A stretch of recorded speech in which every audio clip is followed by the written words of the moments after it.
So number system is your first chapter. So सबसे पहले हम लोग मैथ्स के नंबर सिस्टम का बेसिक्स देखेंगे कि आपका नंबर सिस्टम कहाँ से चालू होता है, क्या होता है। ठीक है, सबसे पहले इस नंबर वर्ड को समझते हैं हम लोग कि ये नंबर वर्ड का मतलब क्या होता है। तो कितने टाइप के नंबर आप बचपन से पढ़ चुके हो? सबसे पहले आपने पढ़ा होगा नेचुरल नंबर, राइट। फिर आपने पढ़ा होल नंबर। ठीक है, मतलब तो कितना बेवकूफ बनाया लोगों ने, नहीं बोला 1 2 3 4 ऐसे लिखते जाओ तो ये नेचुरल नंबर है, और इसके आगे जीरो लगा दो तो ये नंबर है। फिर आपने पढ़ा इंटीजर्स। ठीक है, इंटीजर्स प्लस माइनस दोनों हो सकते हैं।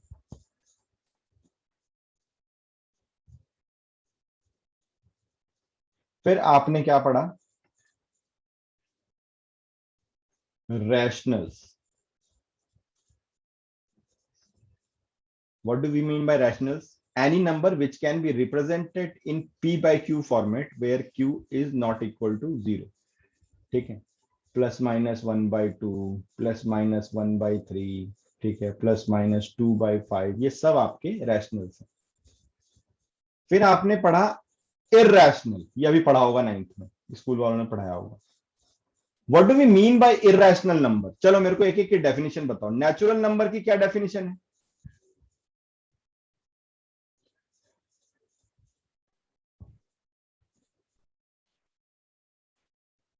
ठीक है, यहां लिखा हुआ आपको numbers that start from 1 से लेकर के infinity. इंफिनिटी तक। ठीक है, 1 से लेकर के इंफिनिटी तक, राइट।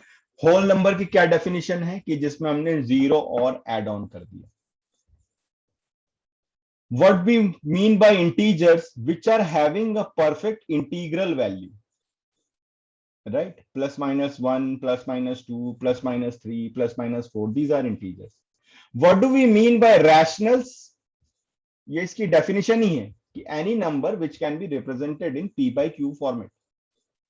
ठीक है, what will be the definition of irrational number? पता है आपको?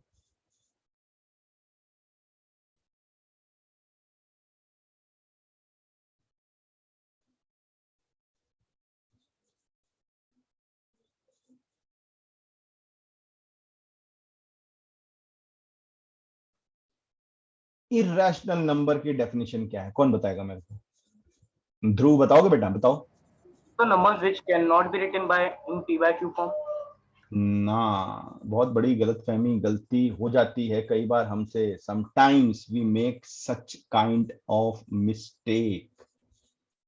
This is a real mistake we make, right. The problem is irrational number सब पढ़ा दिया जाता है, इरेशनल नंबर की हमें डेफिनेशन नहीं पता होती है। और ये आपकी प्रॉब्लम नहीं है, आपके बड़े भाई बहन 12th में होंगे, उनसे भी पूछना what is the definition of irrational number. So may I have one हाँ बोलो बोलो बोलो। number that cannot be terminated and are not repeating. Yes, a number which is non terminating, non repeat, मतलब वो टर्मिनेट भी नहीं होगा और रेकरिंग भी नहीं होगा। ठीक है, number which is non terminating तो होगा but it is not recurring. Recurring decimal का पार्ट नहीं होगा। It can be represented in p by q format, right. It can be represented in p by q format. आपका जो ये chapter है 9th class का number system, this basically deals with irrational number. ठीक है, क्योंकि ये सारे आप पढ़ के आ चुके हो, ये 6 to 8 में आपने पढ़ा हुआ है। तो this basically deals with irrational numbers, right. So अभी हमें क्या करना है? हमें इरेशनल नंबर पे ही काम करना है। सपोज √2, √5, ठीक है, 2√2, ठीक है, pi, right. These all numbers are irrational. देखो पाई को हम लोग रैशनल में कन्वर्ट करके लिखते हैं 22/7, but this is basically an irrational number. ठीक है, पता ही नहीं होता बच्चों को। ये सब नोट करते जाना, प्लीज नोट करते जाना धीरे धीरे। ठीक है, आप एक नई नोटबुक बना लो अब मैथ्स की। अब आप मेरे साथ पढ़ना शुरू कर चुके हो, तो I will be giving a lot of work to do also. And lot of things which are not known to you. बहुत सारी ऐसी बातें आप सीखोगे साल भर में, और आप अभी से सीखना चालू कर दोगे, हर एक क्लास में कुछ नया सीखोगे, ठीक है। So these numbers are irrational numbers, ठीक है।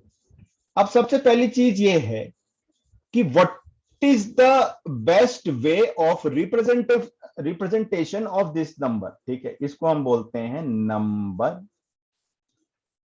लाइन, ठीक है। What do we mean by number line? Number line क्या होता है, ठीक है। तो number line is a line, ठीक है, in which any real number. अब रियल नंबर क्या होगा, ठीक है। कैन वी से, अब एक बात मेरी ध्यान से सुनना, can we say that all natural numbers are whole numbers?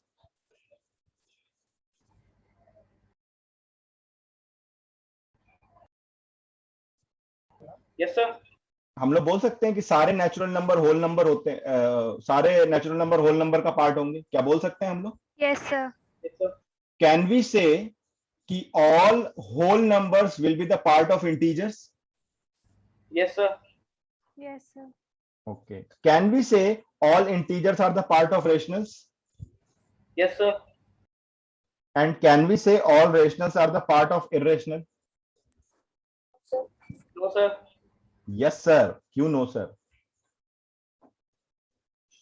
अरे भाई √2 को √2/1 तो लिख ही सकते हो ना, तो p/q फॉर्मेट तो आ ही सकता है इसमें, क्यों नहीं आ सकता? ठीक है। तो हम ये बोल सकते हैं कि यार रैशनल मतलब p/q फॉर्मेट का रिप्रेजेंटेशन है, तो इरेशनल भी आपका p/q फॉर्मेट तो रिप्रेजेंट हो ही सकता है, ठीक है। तो अगर आप देखोगे तो सबसे पहले हमने किसको डिफाइन किया? हमने सबसे पहले डिफाइन किया है नेचुरल नंबर को, देन होल नंबर, ठीक है। ये नेचुरल नंबर हो गया, इसके अंदर आपका होल नंबर आ गया, ठीक है। इसके बाद आपका इंटीजर आ गया, उसके बाद आपका रैशनल आ गया, फिर इरेशनल आ गया। ये सब एक दूसरे के पार्ट हैं, और इन सब के ऊपर क्या आ गया? एक बड़ा सर्कल आया, सबसे आखिरी सर्कल, जिसको हम बोलेंगे रियल नंबर्स। मतलब इन सारे नंबर को मिला के कॉमनली मैं बोल सकता हूं रियल नंबर्स, ठीक है। तो अगर आपसे कोई पूछे कि कितने टाइप के नंबर होते हैं साहब, तो आप बोलोगे सर दो ही टाइप के होते हैं, आइदर रियल और इमेजिनरी, और कोई तीसरी टाइप हमें नहीं पता।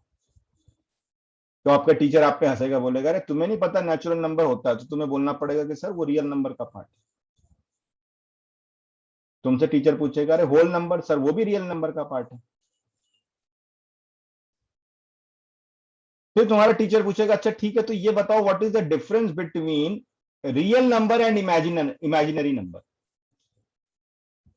रियल नंबर तो समझ में आ गया, any number which can be represented on number line is a real number. Note करते जाना बेटा सब मैं जो बता रहा हूं, बहुत काम की चीजें हैं।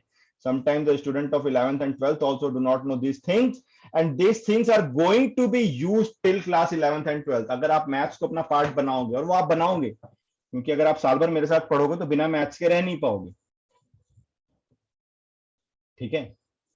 तो अगर मैथ्स को अपना पार्ट बनाओगे अपनी लाइफ का, then this is quite important. पूरे लाइफ आपके साथ यूज होना है, पूरी लाइफ, बिना इसके दुनिया नहीं चलनी।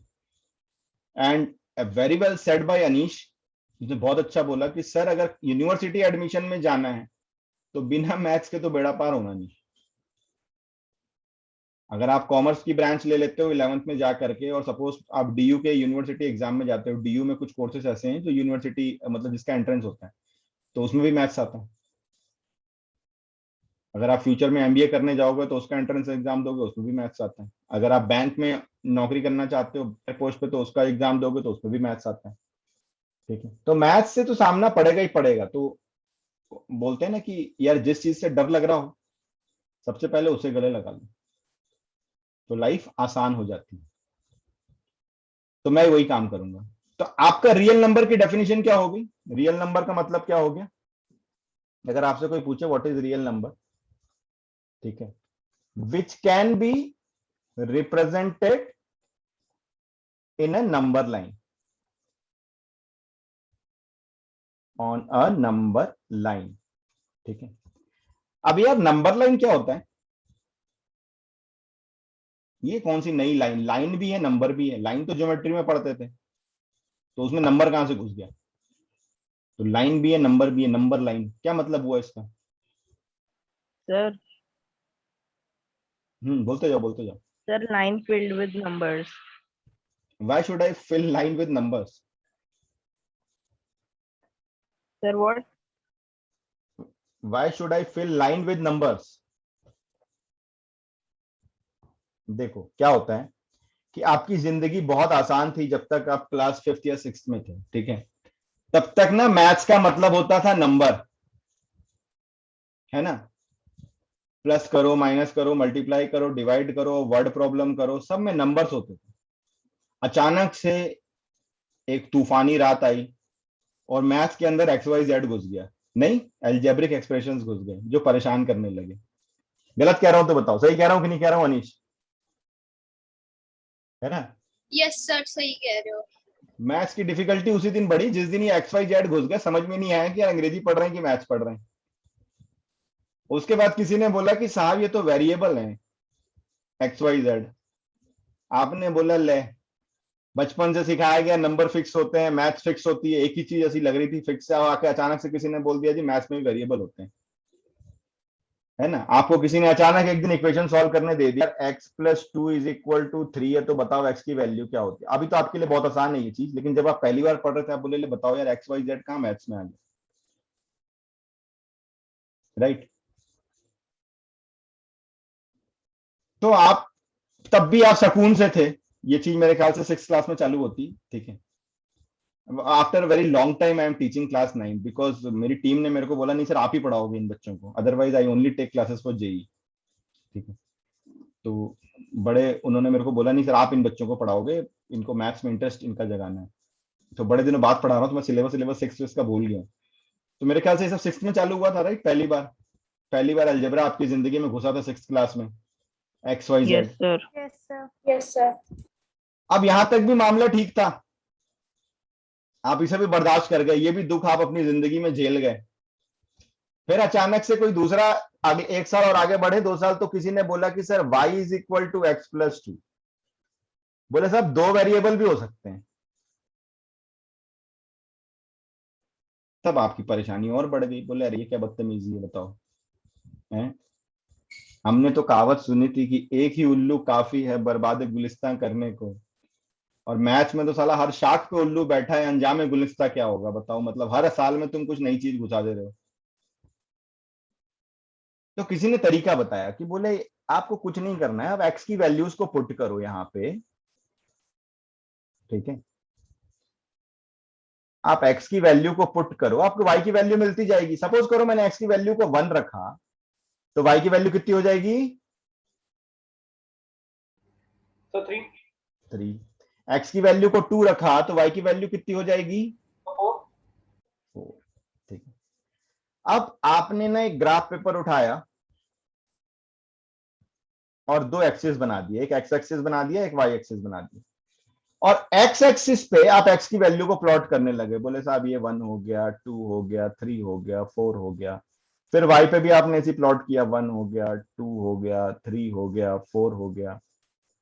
और उसके बाद आप एक्स की 1 पे देखा तो सर ये जब मेरी एक्स की वैल्यू 1 है तो मेरी वाई की वैल्यू 3 है, ये पॉइंट मिल गया आपको। जब मेरी एक्स की वैल्यू 2 है तो मेरे वाई की वैल्यू 4 है, ये पॉइंट मिल गया आपको, ठीक है?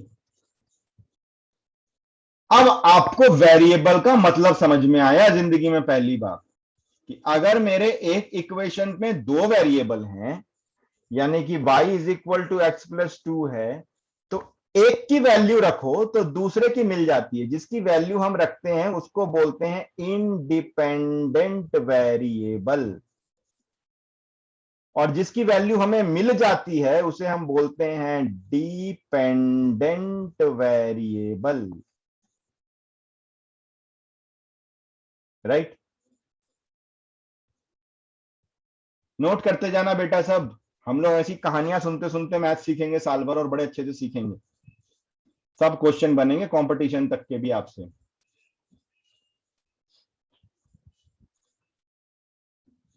ठीक है, तो हमने x की वैल्यू रखी, y की वैल्यू मिली, तो ये जो x की वैल्यू आप अपने आप डिफाइन कर रहे हो। अब देखो क्या जरूरी है कि मैं x की वैल्यू 1 2 3 4 ही रखूं? सोचो जरा, क्या मैं x की वैल्यू यहाँ पे 1/2 नहीं रख सकता? अगर मैंने x की वैल्यू 1/2 रखी तो y कितना मिलेगा मुझे? कैलकुलेट करके बताओ फटाफट।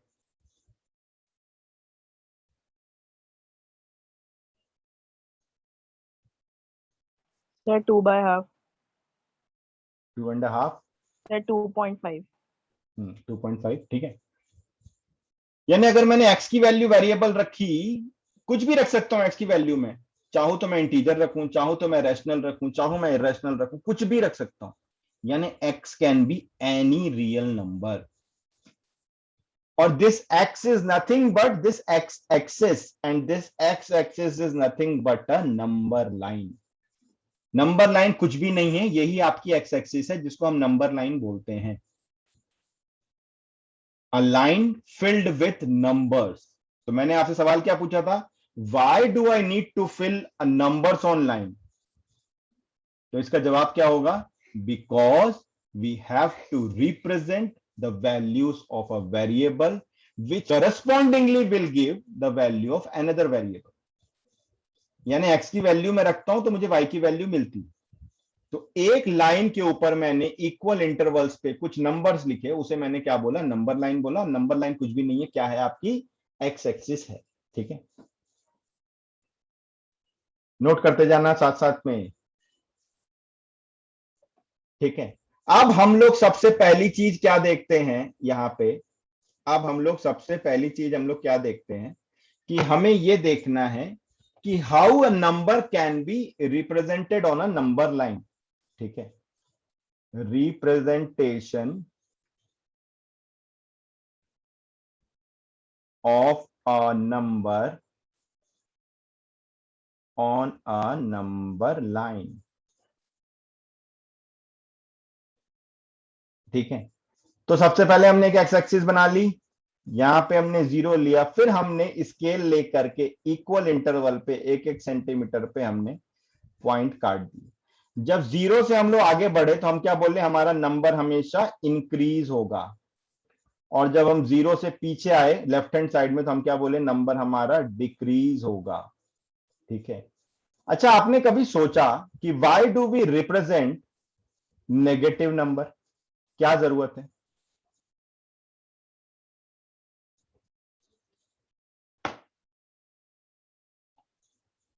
कौन बताएगा मेरे को? Why do we represent a negative number? Negative number represent करने की क्या जरूरत है?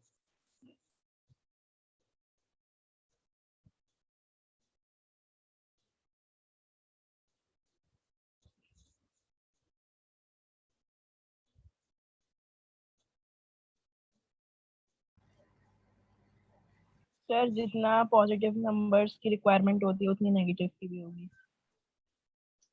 या इसको आप ऐसा बोल सकते हो कि there should be a sense of increasing और डिक्रीजिंग। ठीक है, कोई चीज इंक्रीज कहां तक? देखो, ये जो मैंने नंबर्स का जो इवोल्यूशन है ये सीक्वेंशियली हुआ।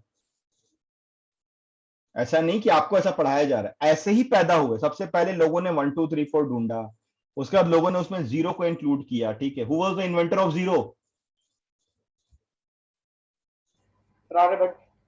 आर्यभट्टा ने खोज। आर्यभट्ट। हाँ, it is our Indian invention. तो हमने 0 को रिप्रेजेंट किया, उसके बाद फिर रैशनल पे आए, इरेशनल पे आए। ठीक है, फिर रियल नंबर को हमने डिफाइन किया, फिर हमने नंबर लाइन को डिफाइन किया। ठीक है, तो एक चीज पता चली कि यार कोई चीज अगर मेरी इंफिनिटी तक जा सकती है तो वो इंफिनिटी तक रिड्यूस भी तो हो सकती है। सारी बात समझो, अगर मेरे पास सन है, सन की size, the size of sun, the mass of sun. ठीक है, the mass of sun is very high, we can say it is infinite. Infinity का मतलब क्या होता है? Very very very high, extreme. ठीक है, जैसे अंग्रेजी में हम लोग बोलते हैं यार he is having infinite anger, मतलब उसको एक्सट्रीम गुस्सा है, कुछ भी बोलो भड़क जाता है वो सीधे मुंह बात ही नहीं करता। तो उसको हम लोग अच्छी इंग्लिश में ऐसे ही बोलते हैं कि he is having infinite anger. तो एक्सट्रीम, तो अगर किसी चीज का पॉजिटिव एक्सट्रीम है तो नेगेटिव एक्सट्रीम भी तो होना चाहिए ना। अगर सन, सन का जो साइज है, जो मास ऑफ सन है, ठीक है, वो इनफाइनाइट है, तो मास ऑफ एटम भी इनफाइनाइट है, बहुत कम है। Can you measure atom on a weigh balance? क्या मेजर कर सकते हो? आई थिंक अब एटम वेटम वर्ड से आप लोग फेमिलियर होगे, 9th क्लास में हमने पढ़ा होगा what is the meaning of atom. Yes sir. तो क्या हम एटम का वेट या इलेक्ट्रॉन का वेट या प्रोटॉन का वेट हम वे बैलेंस पे मेजर कर सकते हैं? नहीं कर सकते। तो ये भी तो इंफिनिटी है, ये भी तो एक्सट्रीम है अपने आप में, लेकिन एक पॉजिटिव साइड का एक्सट्रीम है, एक नेगेटिव साइड का एक्सट्रीम है। तो इफ नेगेटिव इंफिनिटी का मतलब क्या हुआ कि यार अगर कोई चीज बहुत ज्यादा इंक्रीज हो सकती है तो कोई चीज बहुत ज्यादा डिक्रीज भी हो सकती है। तो हमने बोला इन दोनों का सेंटर पॉइंट जो है वो जीरो है, मतलब there will be a balance, a number balance. जैसे हम लोग बोलते हैं ना in life there should be eco balance. आपने इको सुना होगा, इको बैलेंस सुना होगा वर्ड। तो there should be a number balance, numbers भी बैलेंस्ड होने चाहिए। अगर कोई चीज बहुत एक्सट्रीमली ज्यादा है तो दूसरी चीज एक्सट्रीमली कम भी होनी चाहिए। अगर हमारे सोलार सिस्टम में सेंटर में अर्थ है, सॉरी सेंटर में सन है, तो एक्सट्रीम लेवल पे मेरे को प्लूटो भी चाहिए, तभी जाके पूरा सोलार सिस्टम डिफाइन हो पाएगा, राइट। सो नंबर इंक्रीज होंगे या डिक्रीज होंगे। अब इसमें रिप्रेजेंटेशन की बात आई, तो रिप्रेजेंटेशन आपको पता है कि मैंने ये इंटीजर रिप्रेजेंट कर दिए दोनों साइड में, ठीक है। अब अगर मुझे रैशनल को रिप्रेजेंट करना है, रैशनल, सपोज करो मुझे 1/2 प्लस 1/2 रिप्रेजेंट करना है, तो मैं क्या करूंगा, ये 1 से 2 के बीच के गैप को हाफ कर दूंगा मेजरमेंट करके, तो ये मेरा 1/2 हो गया। अगर सपोज करो मुझे -1/3 रिप्रेजेंट करना है, तो मैं इस गैप को मेजरमेंट करके 3 टाइम में डिवाइड करूंगा and each gap will be of -1/3। Integer तो आपको साफ साफ नंबर लाइन में प्लॉट होके दिख ही रहे हैं, होल नंबर आपने 0 प्लॉट कर ही लिया। उसके बाद अगला क्या आता है, रैशनल ही आता है ना। तो रैशनल कैसे प्लॉट करोगे, इनका मेजरमेंट करके, इक्वल मेजरमेंट करके आप इसे कटिंग कर सकते हो। आ रही बात समझ में? यहां तक की कहानी क्लियर है?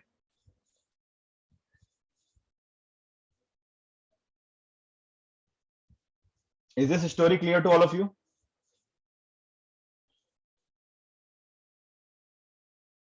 जल्दी बोलो, ये समझ में आ रहा है कि रैशनल कैसे रिप्रेजेंट होंगे नंबर लाइन पे?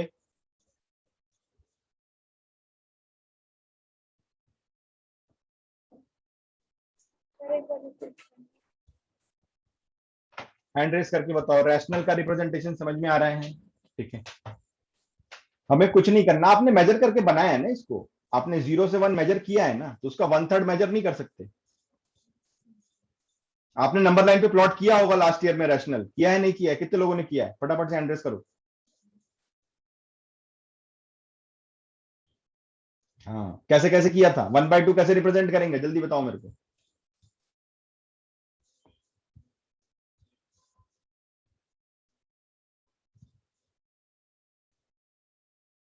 सर 0 और 1 के बीच का पॉइंट। का हाफ होगा, 0 यस यस, ठीक है। अब सवाल उठता है कि मैंने क्या बोला, 9th क्लास किस पे फोकस कर रहा है, इररेशनल पे फोकस कर रहा है, ठीक है। 9th क्लास का जो नंबर सिस्टम है वो इररेशनल पे फोकस करता है। तो अब बेटा नोट करते जाना, ये जो भी हम लोग मैं बोल रहा हूँ आपको, ये सब बहुत इंपॉर्टेंट है नंबर सिस्टम, नहीं तो बुढ़ापे में जाके तकलीफ होगी। बुढ़ापा मतलब 11th 12th के लिए ये सब चीज, आप बुढ़ापा ही हो गया ना, जो चीज 6-7 से पढ़ रहे हो वो 11th तक भी समझ में नहीं आई, ठीक है। इररेशनल को आपको इसको भी तो डिफाइन करना होगा, नंबर लाइन पे डिफाइंड होता है इररेशनल, इररेशनल मेरा नंबर लाइन पे डिफाइंड होता है, ठीक है। तो इररेशनल को नंबर लाइन पे कैसे डिफाइन करेंगे, सवाल ये उठा। तो सबसे पहला कोई भी एक इररेशनल नंबर हम लोग ले लेते हैं। सपोज करो मैंने बोला √2 को मुझे नंबर लाइन पे प्लॉट करना है। सर मैं आया। हाँ बताओ। Sir we can find it through spiral method. है ना, √2 के लिए क्या करो, आप यहां से यहां आपने 1 रखा, ठीक है, राइट। और यहां पे भी हमने 1 प्लॉट कर दिया, सपोज करो, ठीक है। स्पाइरल मेथड कैसे होगा, जल्दी जल्दी मेरे को एक्सप्लेन कर दो जरा सा, आप, मैं देखूं आपको कितना पता है। Sir what? आपने बोला ना मेथड, तो मेथड मुझे एक्सप्लेन करो। Sir, in spiral method, like we take a unit from 0 to 1, so we will draw it vertically, and through Pythagoras theorem, we will mark a line from 0 to the to the top point of that, and we will through compass we will mark it between 1 and 2, and that point will be √2.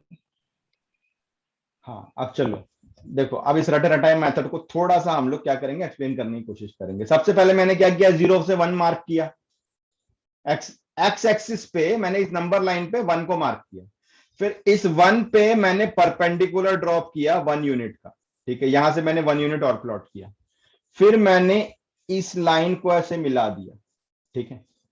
अब एक चीज समझो, यहां पे क्या कर क्या रहे हैं, ये मेरा सर्कल है, ध्यान से देखना,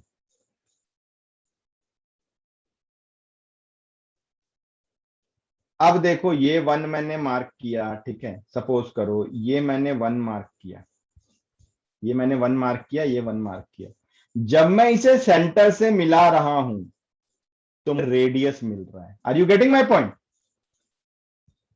Yes, sir. ये रेडियस हो गया।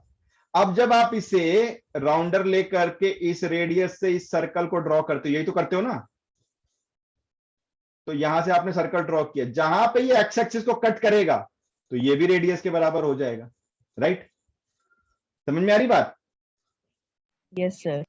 तो अब देखो ये रेडियस था ना सर, तो ये रेडियस पाइथागोरस से आपका निकल गया, कैसे, √1² + 1², मतलब ये √2 हो गया। अब जब आपने यहां से आर्क प्लॉट किया तो आप कुछ नहीं कर रहे हो, आप सर्कल को प्लॉट कर रहे हो, तो जहां वो इस एक्स एक्सिस को कट किया वो वैल्यू क्या हो गई आपकी, √2 की हो गई। तो ये हमने नंबर लाइन पे √2 प्लॉट कर दी। Are we clear? Yes, sir. Sir इसी सबको तरह से √3 का भी निकाल देंगे। किसी का भी निकाल सकते हो आप, किसी का भी निकाल सकते हो, ठीक है। अब सपोज करो आपको नंबर लाइन पे प्लॉट करना है, ठीक है, कितना प्लॉट करना है, 5 + √2, राइट, ठीक है। एक मिनट ना, पहले मुझे ये बताओ कि ये √2 वाला मेथड कितने लोगों को समझ में आया, नोट कौन कौन कर रहा है, का नोट नहीं करोगे तो गड़बड़ हो जाएगा, बहुत गड़बड़ हो जाएगा बाबा। जल्दी जल्दी पहले हैंड रेस करके बताओ √2 किसको किसको समझ में आया, नहीं तो मैं दोबारा एक्सप्लेन करूं। अनीश एंड पलक,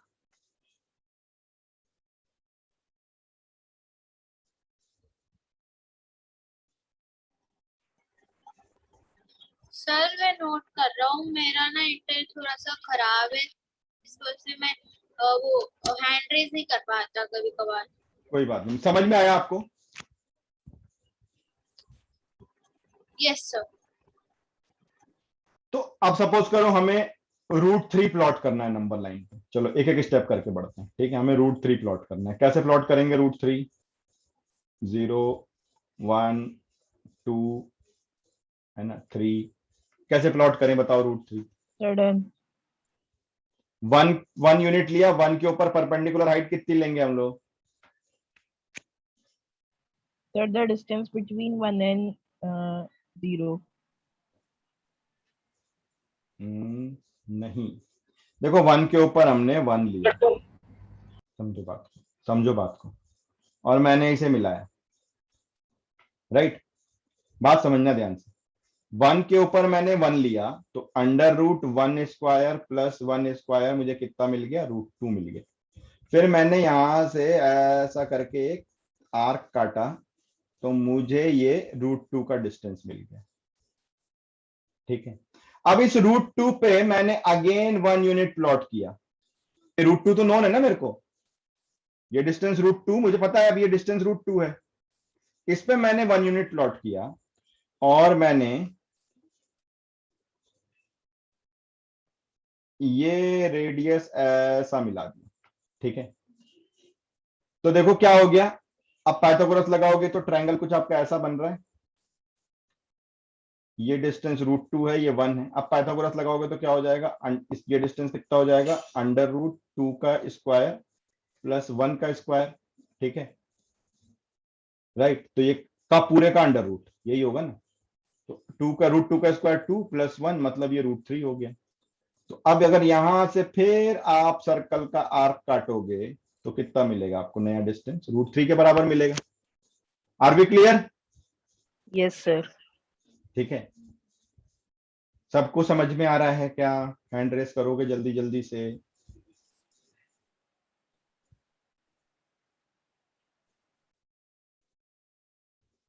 हमें समझना बहुत जरूरी है। पलक बेटा, आपको समझ में आ रहा है, नहीं आ रहा है, क्या है, आपको बताना पड़ेगा। Because if you not say anything तो हमें कुछ समझ में नहीं आएगा कि आर यू क्लियर और नॉट। अच्छा, नंबर लाइन प्लॉटिंग हो सकता है स्कूल के लेवल पे बहुत ज्यादा भी आपको इंपॉर्टेंस ना दिखाई दे रहा हो, लेकिन एग्जाम के लिए, स्कूल एग्जाम के लिए शायद इंपॉर्टेंस नहीं है ज्यादा, लेकिन ये समझना बहुत जरूरी है क्योंकि बहुत सारे कॉन्सेप्ट क्लियर करता है ये। ठीक है, अब सपोज करो हमें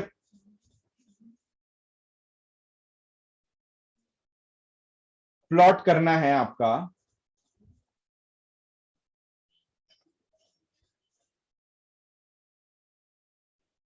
क्या कंफ्यूजन है पलक, आप बताओगे?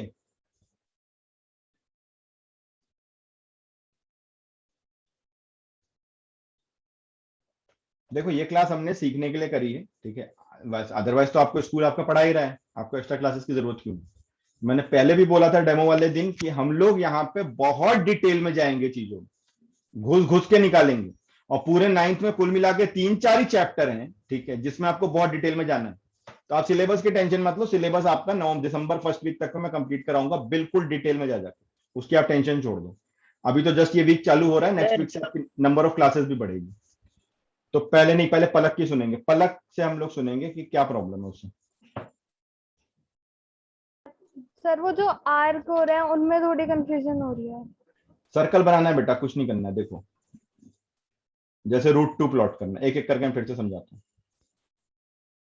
तो ये इसका मतलब क्या हुआ? 0 से 1 का डिस्टेंस, यहां पे आप परपेंडिकुलर ड्रॉप करोगे 1 यूनिट हाइट का, है ना, आप परपेंडिकुलर ड्रॉप करोगे 1 यूनिट हाइट का। तो अब जब आप इसको 0 0 मतलब ओरिजिन, ओरिजिन हो गया ना, ये ओरिजिन के चारों तरफ सर्कल बनता है, ध्यान से देखो, ये ओरिजिन के चारों तरफ सर्कल बनता है, ये मेरा 0 हो गया। अब यहां से मैंने 1 यूनिट लिया, यहां से मैंने 1 यूनिट लिया, जब इसको मैं ओरिजिन से मिलाऊंगा तो क्या मिलेगा? रेडियस मिल जाएगा। और जब उस रेडियस से मैं आर्क ऐसे काटूंगा और जब एक्स एक्सिस से कट करूंगा तो ये भी रेडियस के बराबर, अगर ये रेडियस है तो ये भी तो रेडियस ही है ना, ठीक है। अब ये देखो ये 1 है तो इसका रेडियस ये 90 डिग्री है, तो यहां पाइथागोरस लगेगा, क्या हो जाएगा? ये √1² प्लस 1² मतलब √2। अब जब आप आर्क काटोगे तो ये आर्क कहां कटेगा? एक्स एक्सिस पे यहां। तो ये O से A पॉइंट, ठीक है, और इसको हम A' ले लेते हैं, तो जो डिस्टेंस O से A का होगा वही OA' का होगा, दोनों रेडियस के बराबर होंगे, राइट।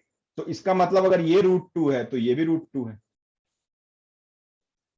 अब सपोज करो √3 प्लॉट करना है, तो हमें पता है √3 इज नथिंग बट √2 का स्क्वायर प्लस 1 का स्क्वायर, यही तो √3 होता है। तो इस 1 पे अगेन एक परपेंडिकुलर ड्रॉप करो बच्चे, कितने यूनिट का? 1 यूनिट का। देखो 1 ही तो चाहिए हमें, किसके साथ चाहिए? 1 √2 के साथ चाहिए, इसलिए √2 के ऊपर 1 यूनिट डिफाइन करो। और आपको कुछ नहीं करना है, उसके बाद में आप यहां से इसे मिला दो, मिलाना हमेशा सेंटर से है, ध्यान रखना, ओरिजिन से डिफाइन करेंगे। तो अब ये डिस्टेंस देखो कितना हो गया, ये √3 के बराबर है, इसका मतलब ये √3। अब इस पॉइंट से अगर आप आर्क काटोगे तो अगर ये यहां से √3 है तो सेंटर से ये जो हॉरिजॉन्टल डिस्टेंस होगा ये भी रेडियस के बराबर √3 होगा ना। अब सर्कल बदल गया मेरा, देखो ना, ये नीचे वाला दूसरा आर्क था, ऊपर वाला दूसरा आर्क है, दो अलग अलग सर्कल बन रहे हैं ना। सारी बात समझ में? ठीक है, तो ये मैंने √3 प्लॉट कर दिया। वैसे ही आप √5 प्लॉट कर सकते हो, √7 प्लॉट कर सकते हो, ठीक है। Are we clear? ये कॉन्सेप्ट समझ में आ रहा है थोड़ा बहुत? Yes sir. थोड़ा की बहुत?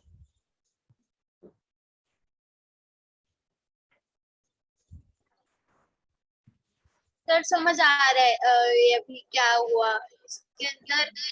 बस हमने पाई पाई का बता रखा है, पाई का जितनी डिस्टेंस है वो कितनी है। है ना। अब देखो, ऐसा एक क्वेश्चन आप लोग के स्कूल में पता नहीं अभी पूछ रहे हैं कि नहीं पूछ रहे हैं, नहीं तो ये आपके सिलेबस का पार्ट है, ठीक है। नंबर सिस्टम में आपके 9th में ये सब चीजें हैं, मुझे नहीं पता आपका स्कूल ये सब कितना पूछ रहा है आपसे, ठीक है। सर है, मेरे पेपर चल रहे हैं। अब देखो, अगर मुझे प्लॉट करना है, थोड़ा सा और चलते हैं, मेरे को प्लॉट करना है 5 प्लस √3,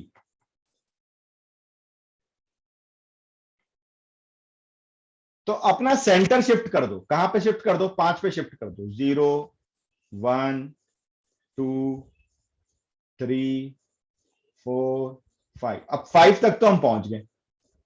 अब इसके बाद मुझे √3 प्लॉट करना है। 5 तक हम पहुंच गए और हमें √3 प्लॉट करना है, ठीक है। तो 5 पे पहले 1 प्लॉट करो, ठीक है, राइट। और इसको अब 0 से मत मिलाना, 0 से मिलाओगे तो रेडियस बहुत ज्यादा हो जाएगा। आप 4 से मिलाओ,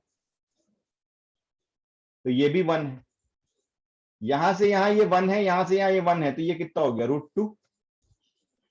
अब 4 के ऊपर ही राउंडर को रखो और आर्क काटो, तो कितना मिला आपको?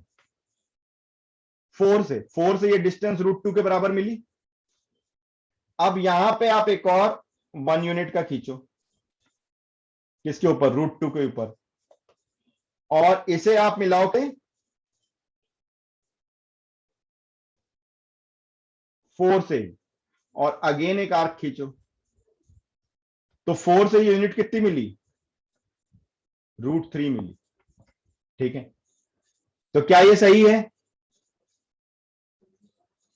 जल्दी बताओ, क्या ये सही है? सर नहीं। नहीं सही है, बिल्कुल सही, ठीक है, ये सही नहीं सर है। नहीं। हाँ एकदम सही, आप बच्चे ध्यान दे रहे हैं, मेरे को लग रहा है कि आप देख रहे हैं। हाँ बिल्कुल, वेरी गुड वेरी गुड यार। हाँ मैं देख रहा था कितने लोग स्क्रीन के सामने बैठे हैं, नहीं तो ऐसा गेम में हम तो नहीं खेलने लगे। कहाँ गलती है, चलो ये बताओ, अब मजा आएगा थोड़ा। सर लाइन सर है कनेक्ट होगी, सर अगर 5 से वो बनाते 4 तो से नहीं सही होगी। सर आपने ओरिजिन 4 लिया है। हाँ, ओरिजिन कहाँ लेना चाहिए था? सर 5। वेरी गुड यार, very good very good, excellent. तुम लोग के साथ मजा आएगा साल में, ठीक है। चलो वेरी गुड। मेरे को ओरिजिन यहाँ पे लेना है, 5 पे लेना है, तो इसका मतलब मुझे 1 पॉइंट और 6 प्लॉट करना पड़ेगा, क्योंकि मेरे को 5 से आगे जाना है ना, तो 5 मेरा ओरिजिन होना चाहिए, राइट। तो मेरे को 1 कहां प्लॉट करना है? 6 पे प्लॉट करना है, ठीक है, 1 यूनिट।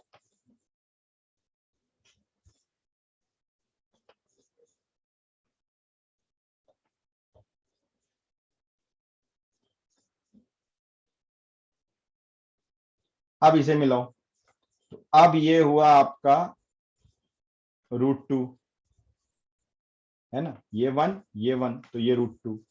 फिर इस √2 पे 1 मिलाया हमने, अब इसे मिलाओ, तो अब ये जो दूसरा बना, ये बना आपका √3। अब सही है?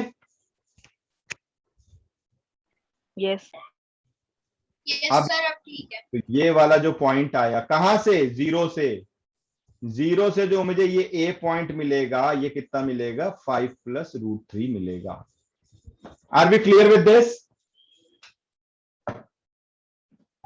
Yes sir. Very good very good, sir. ठीक है। तो देखो